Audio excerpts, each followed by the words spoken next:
And the next debate on the agenda is situation in Ethiopia. I will give the floor to the authors first, and we start with Mr. Berg. 1 minute, please. Herr Präsident, vielen Dank. Thank you very much, President. I think that we can all agree that the humanitarian crisis can change very quickly into a catastrophe, and I'm very concerned that the Ethiopian government has decided to ignore calls for de-escalation and is saying that this is a quick operation. But I'm not sure whether or not killing people quicker makes the policy more legitimate. In the history of Ethiopia, what we have always seen is that Ethiopians kill other Ethiopians, and for this reason, the constitution includes secession, which is very rare, and they're now violating their own constitution, and people coming of Tigray have had their weapons taken away from them, and Al-Shabaab can only benefit from that. Thank you. Mr. Urban Crespo, 1 minute, please. Thank you, President. Commissioner, as you know, the war in Ethiopia has triggered a major humanitarian crisis in the region. Over 40,000 refugees in Sudan, thousands of people internally displaced in a country where over 5 million people already relied on food aid.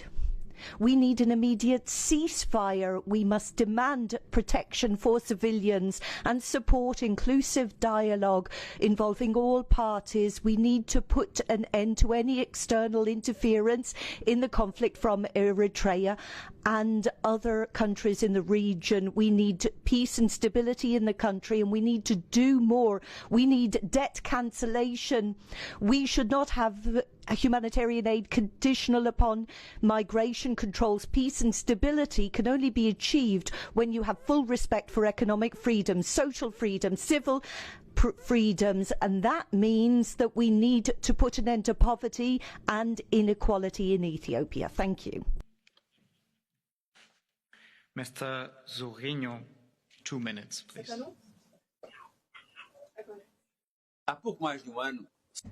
Just a year back, we congratulated the Ethiopian Prime Minister for having received the Nobel Prize for cooperation and for promotion of peace and resolving the border conflict with Eritrea. And that is why we salute this democratic effort and think that it is unfortunate that this has been undermined by the government's actions against the Tigray region. We are asking for a cessation immediate through dialogue and to put an end to the massive displacement of individuals, to make sure that we do not have a global humanitarian crisis. This is a strong appeal then to both sides so that we can promote a democratic process and to make sure that there is peace in Ethiopia. So we are calling on the federal and regional authorities to make sure that they put an end to any military mobilization and come forward with peaceful dialogue.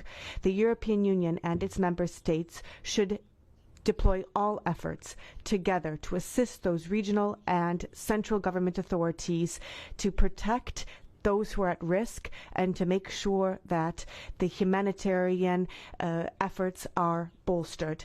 This is a time at which Europe and African relations are so important, and hence the need for parliamentary cooperation to be able to solidify our cooperation.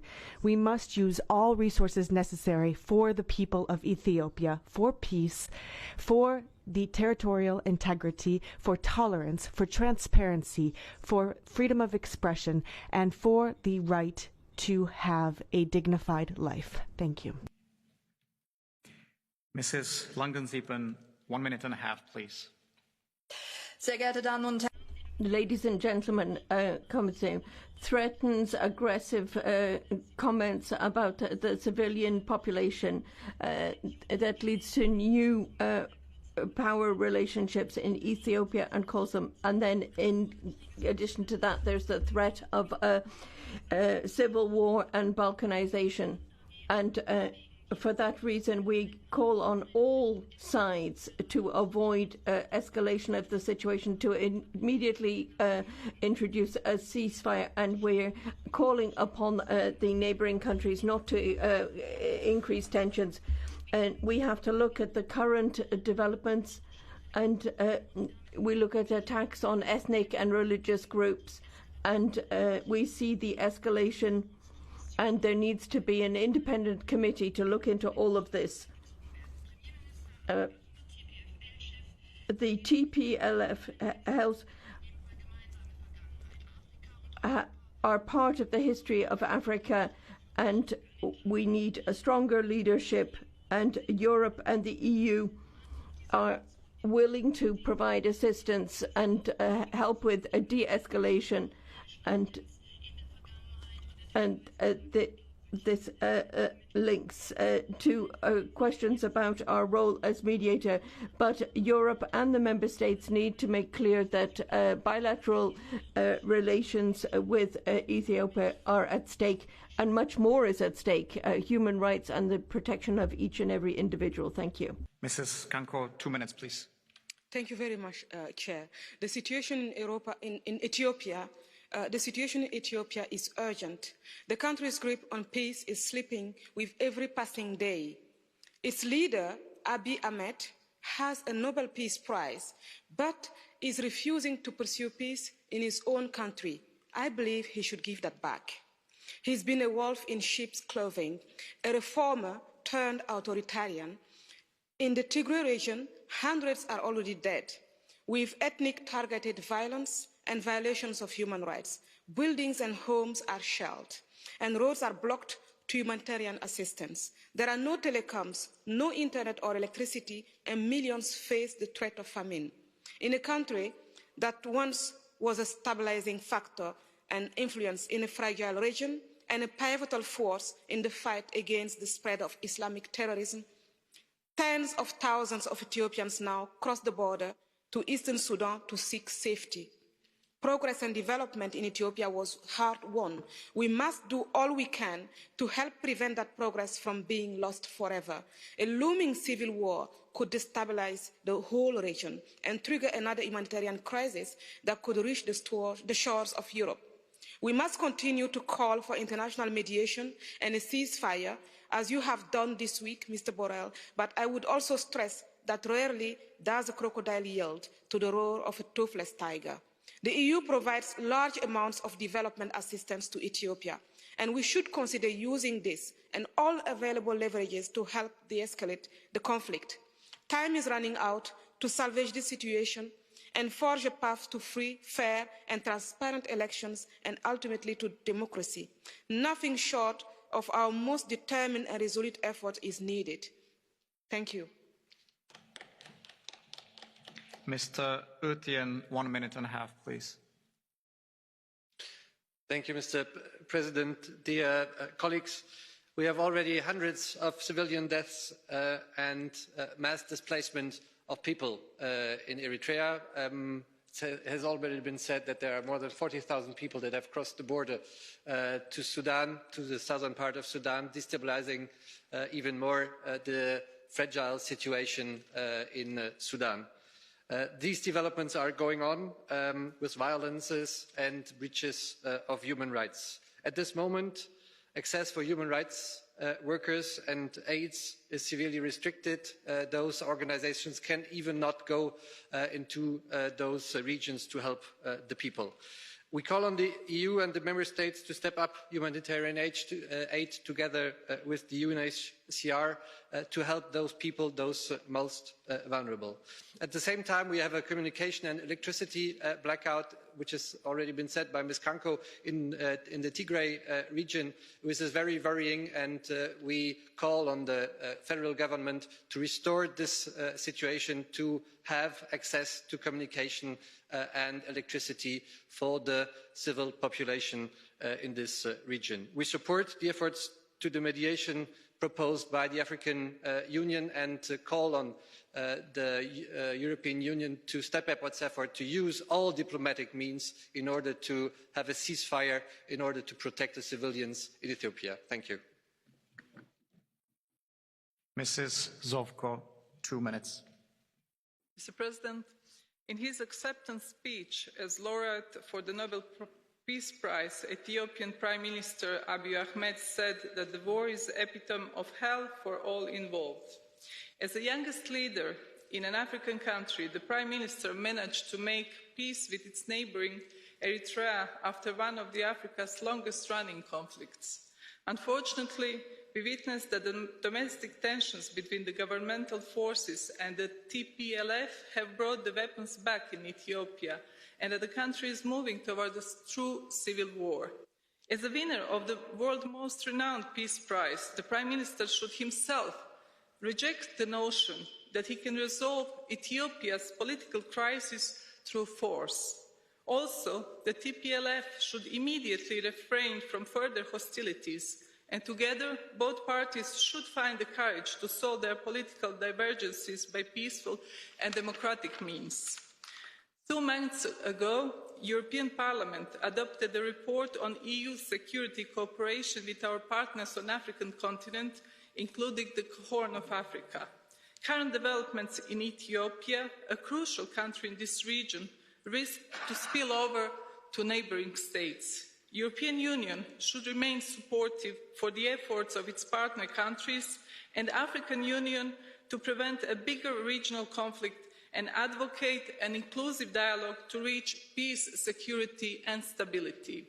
At the same time, humanitarian workers should have unrestricted access to all areas affected by the conflict, and the European humanitarian entities should offer their continued assistance to Ethiopian refugees in the regions. Thank you very much. Thank you. Now we follow with speeches on behalf of political groups. We start with the EPP. Mr. Kelly, 1 minute, please.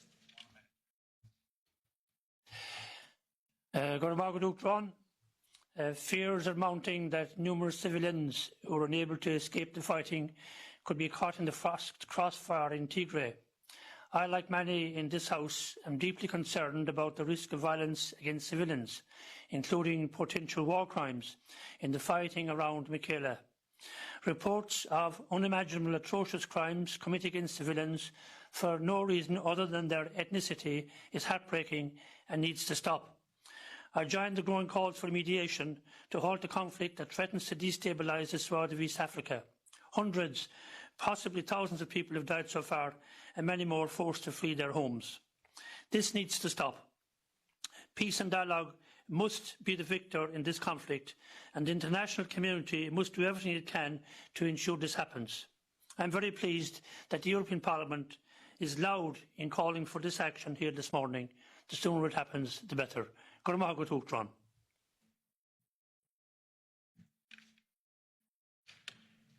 Thank you. Mr. Heide, 1 minute and a half on behalf of SND. Thank you, President. A year ago, Europe looked to Ethiopia with hope and confidence. It was stable, striving for progress, had a booming economy, democratic consolidation, progress when it came to civilian rights, efforts to tackle corruption, free elections, freedom of press. Ethiopia made a huge contribution to the peace and reconciliation process in East Africa. These efforts were recognised. The Ethiopian Prime Minister Abiy Ahmed was awarded the Nobel Peace Prize, And his words at the award ceremony really impressed me. We want the Horn of Africa to become the Horn of Peace. We understood that our nations are not the enemies. Instead, we were victims of the common enemy called poverty. He called for equal rights and equal opportunities for all African citizens. Listening to young people in particular, now they are calling for freedom and social justice. Those words hold true today as they did a year ago. However, less than a year later, the Horn of Africa is a powder keg. We have corona, a plague of locusts, climate change, all exacerbating the broader political context. 700,000 refugees in Ethiopia, 1 million in Sudan. Those are irrefutable consequences of conflict in the region. Now we've seen an attack on civilians in Tigray, escalating violence, clamp down on civil rights and media freedom throughout the country. Time and again we see the consequences of such conflicts, how long it can take to overcome the consequences of such conflict. Our European history shows us this all too clearly as well. Therefore, it is in Europe's interest to see this conflict swiftly and peacefully resolved. Thank you. On behalf of Renew, Mr. Goerens, 1 minute. Oui, merci, Monsieur le Président. Yes, thank you, President. The means that we have to bring calm to Ethiopia are limited indeed. So we are calling for reason, a ceasefire, an immediate one, tentatives to mediate, as well as setting up of monitoring are desirable outcomes. This would be a succession of reactions, but that are not necessarily original in nature. Here we have a conflict that is a domestic one. So the primary stakeholders are the authorities of that state itself. The second external state that would be organized to intervene would be the African Union, which was established for the very purpose of coming up with solutions for this type of a conflict. The EU has a toolbox that includes a number of different devices, but could have a role, but it would be a limited one. And I would like to ask the Commissioner to speak to his colleague and to the EEAS that we would like to have a debate on the subject in the Development Committee on the suspension mechanism that could be used in the case that the crisis might be protracted. Thank you. Mr. Czarniecki, 1 minute and a half on behalf of ECR. Panie Przewodniczący. President, ladies and gentlemen, Ethiopia is a different country for us Europeans because it is the oldest Christian country in Africa and also a former colony of one of the member states of the European Union. And I think that if only for those reasons, we should have very close relations with this country. We need to have dialogue with the president of this country because our influence is in fact limited to the pressure that we can put on the Ethiopian government. And it is important to recall that the killing of civilians by military personnel is a war crime. And we also need to be pragmatic, fighting against autonomous tendencies. With what's happening in Ekela cannot mean that we see the assassination of women and children and those who are not involved in the conflict. We have to remember that Ethiopia has also already lost Eritrea and that it is very concerned about a new loss of part of its territory. Dialogue is necessary. Vice President Castaldo, 1 minute and a half, please.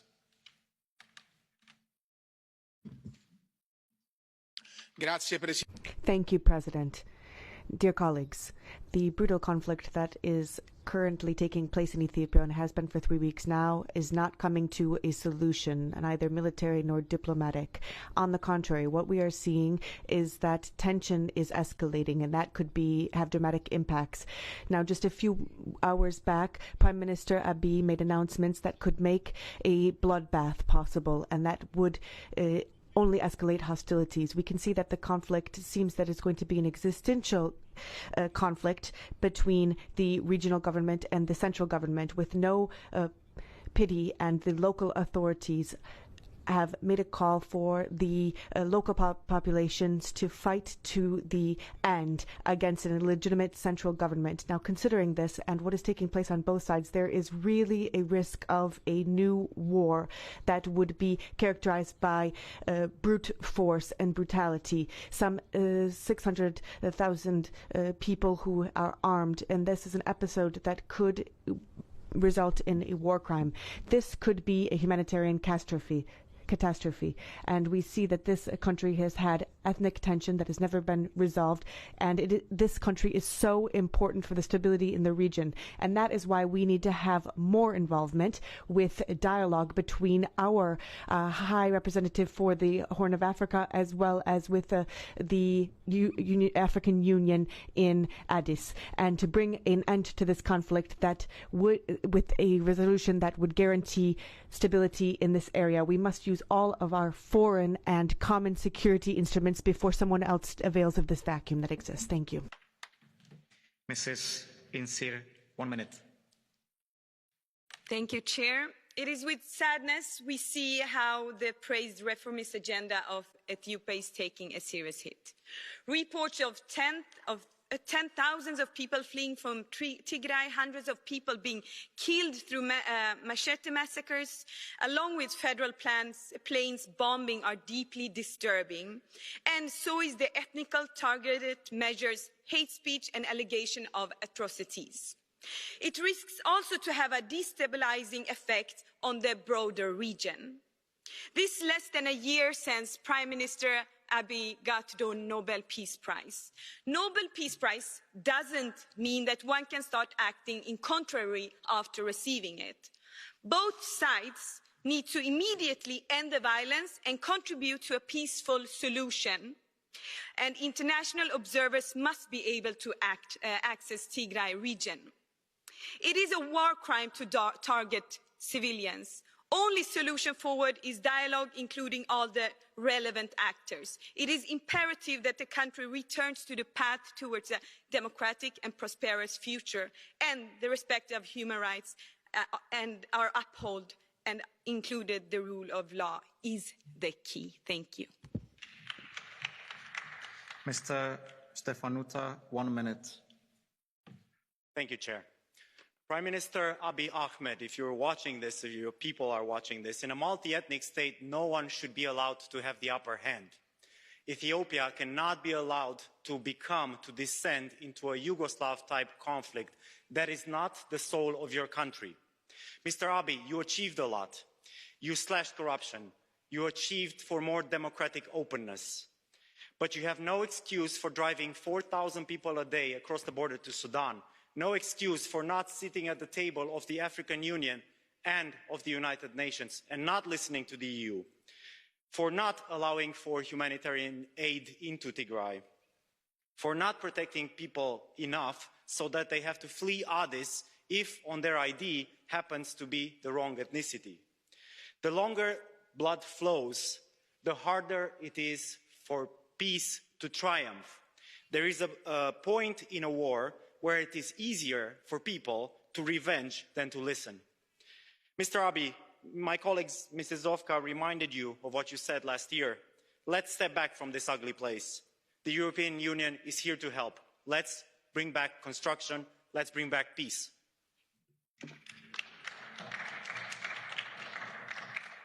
Thank you. I now give the floor to the Commissioner. Mr. Lenarčič, the floor is yours. Mr. President, honourable members of the European Parliament, since the fighting broke out in Ethiopia's Tigray region, reports of a high number of casualties, of serious human rights and of serious international humanitarian law violations have been increasing. This is a major concern for the European Union, and we were saddened by the tragic loss of lives of Ethiopian people as a result of this conflict. The danger of a major humanitarian crisis is imminent, and an immediate de-escalation is needed. All parties should show restraint and reinforce their calls to avoid incitement to hatred and violence. As a Commissioner in charge of humanitarian affairs, I have been following closely the situation on the ground. I have been in touch with Mark Lowcock, the United Nations Under-Secretary General for Humanitarian Affairs, with Filippo Grandi, the UN High Commissioner for Refugees, with Michelle Bachelet, the UN High Commissioner for Human Rights, as well as with the international non-governmental organizations. In the past few days, we have already allocated initial €4 million to accommodate the most urgent humanitarian needs of Ethiopian refugees who fled the conflict to neighbouring Sudan. Sudan is already hosting a substantial number of refugees and internally displaced persons, and it is facing a considerable challenge with any new influx of people in need. I will visit Sudan next week to show solidarity with the Sudanese government that supports the Ethiopian refugees and to meet refugees themselves. As High Representative Borrell recalled at his meeting with Deputy Prime Minister Mekkonen of Ethiopia on Tuesday, the principles of international humanitarian law must be respected. In the conduct of hostilities, civilians and non-civilians have to be distinguished. Targeting civilians should be avoided at all costs by all sides. While meeting the Ethiopian Deputy Prime Minister myself yesterday, I also recalled the obligation of any party in the conflict, without distinction, to protect civilians and to ensure their safe and free movement. Furthermore, I called for full and unrestricted access for humanitarian aid and humanitarian workers to all areas affected by fighting, so that they are able to provide life-saving assistance.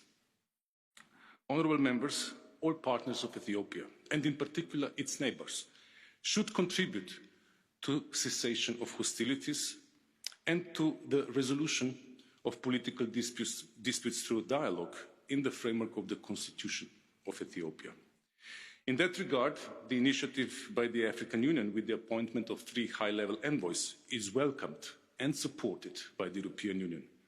Political solutions and the search for dialogue are the only viable option for the future of Ethiopia. The conflict has further increased inter-ethnic tensions, with reports of ethnically targeted measures, ethnic profiling and discrimination, hate speech and atrocities occurring. Jointly with High Representative Borrell, we expressed our deep concerns regarding these allegations. It is imperative that human rights are respected and that where abuses have occurred, they are investigated and those responsible held accountable. In conclusion, in line with the messages passed to the Deputy Prime Minister Mekkonen, we expect the Ethiopian government to show restraint and to avoid further escalation. Not to apply ethnic targeted violence or measures. This is a very sensitive issue for the European Union. We hold Prime Minister to his word that the government is making a distinction between the Tigrayan people and the Tigrayan People's Liberation Front. However, we have reports about blanket measures on the basis of ethnicity. Furthermore, we expect the government to allow unimpeded humanitarian access and to take all necessary measures to protect civilians, to ensure free access for media, and finally, and very importantly, to look for a political solution, a dialogue, a cessation of hostilities without delay. We encourage them to work with the African Union high-level envoys in this respect. Thank you. Thank you, Commissioner. The debate is closed. The vote will be held today. The next